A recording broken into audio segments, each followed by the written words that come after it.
Welcome back everyone to another episode of the Doom series, and in this video we are going to learn about an implementation of the BSP tree in our engine.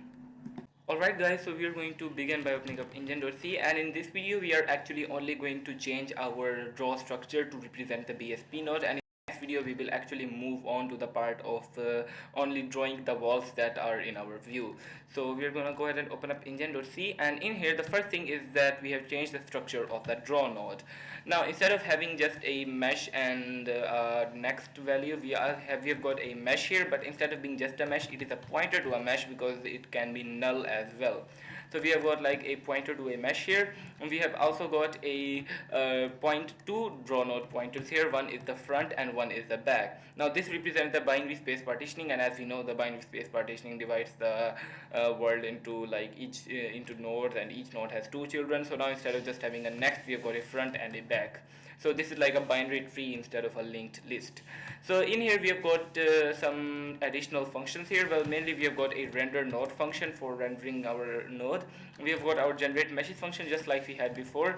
We have also got a generate node function which takes a pointer to a draw node, which is, in which we are actually supposed to store the generated node, along with an ID which is the ID of the node in the GL map that we are supposed to generate, along with the pointers to the map and the GL map. So these are some of the basic functions that we will be utilizing. And in here we have changed this value from draw list because this doesn't represent the name good anymore. We have changed this to root draw node because this is like the root node where our drawing begins. Alright, so now let's go ahead and see how the drawing works actually. So if I go under the engine render function, we have actually got a render node function. Let's put it after engine render, that would be better. So basically inside of engine render you can see we do the basic setup, and after that we set the palette index, and then we call the render node function or our root node. Now this render node function currently doesn't do a lot. It's just if the node's mesh is a valid one, which means it's not null, then it calls render draw mesh on it, and if the front and back nodes are valid, it calls render node on that. So this is basically a recursive function. So yeah, that's pretty much all we need to do for rendering the nodes. As you can see, this is very simple. And now let's go ahead and go into our generate meshes function, and generate meshes is also now kind of recursive. Well, it calls generate node, which is a recursive function. So it passes it a pointer, or the address of our root draw node pointer. So it gives it that as the first argument. Then we have got for the actual ID, we start at the root node, and we know that in GL nodes, like the last entry in the nodes is the root node, so we just get the number of nodes minus 1 as the ID, and then we pass it our map and GL map, and we call generate node. Now here is where the main thing happens. So first of all, we allocate memory for a single draw node. Then we set its currently to all the things inside of it to be null. Then we set the draw node pointer to this draw node. Then we check if the ID and we check the ID with the bit mask with 0x8000, and this is if this bit is set, it basically means that this is a subsector, which means now we are supposed to actually create a mesh for this. So we get the subsector by getting ID with bitmap masked with ID and 0x7fff, and then we create a vertex array and index array, and we initialize those. Then we have got our sector pointer. The sector is null and the number of vertices, and if the number of vertices is less than 3, we just return.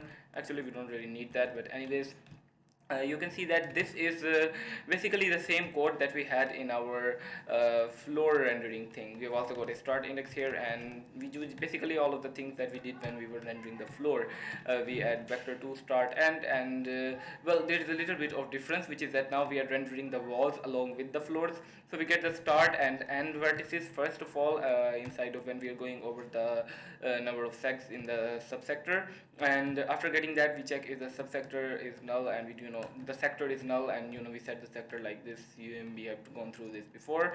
Then with the floor vertices we just use the start vertex, and then we move on to the walls.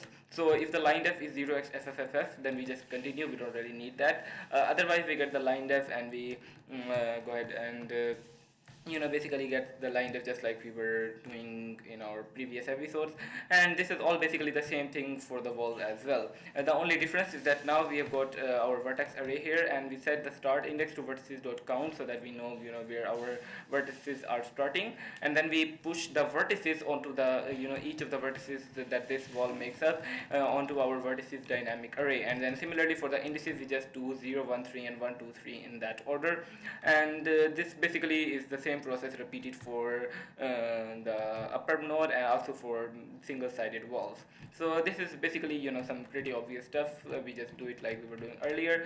And in the end, we set, after the number of sets loop is over, we set the start index again to vertices.count so that we can actually put the floor and ceiling vertices here correctly. You can see we set all of these things. Then we push the floor vertices and the ceiling vertices. And once we are doing the triangulation, we do with the start index here. And for this, we use start index plus the number of vertices to kind of go to the ceiling vertices instead of just the floor vertices. So at start index, our floor vertices begin, and there are a number of vertices of those. And then if we add number of vertices, then that gives us where our ceiling vertices begin. After doing that, we free these two temporary arrays that we have got. Then we set the draw nodes mesh, we allocate the mesh for that, and then we call mesh create on that with our vertices and indices, and we free those. Now if the sector flag is not set and this is not a subsector, then that means it's a node that children are also, then we don't really need to care about any of the mesh creation. We just need to get the node like this. So we get the node which we set to glmap nodes id. Then with this node we get its front child id, and we get the back child id, and we pass the front and back of this draw node, and we just basically recursively call generate node again. And this generates basically a BSP tree for all of our meshes, and each entry or each subsector in the BSP tree has exactly one mesh.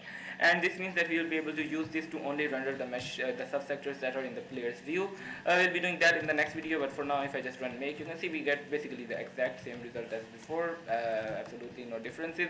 But now we have actually got a BSP tree that we can use to do more cool stuff. So anyways guys, it's going to be pretty much it for this video. I'll see you in the next one, and make sure to like and subscribe and stay tuned for that. I'll see you in the next one, and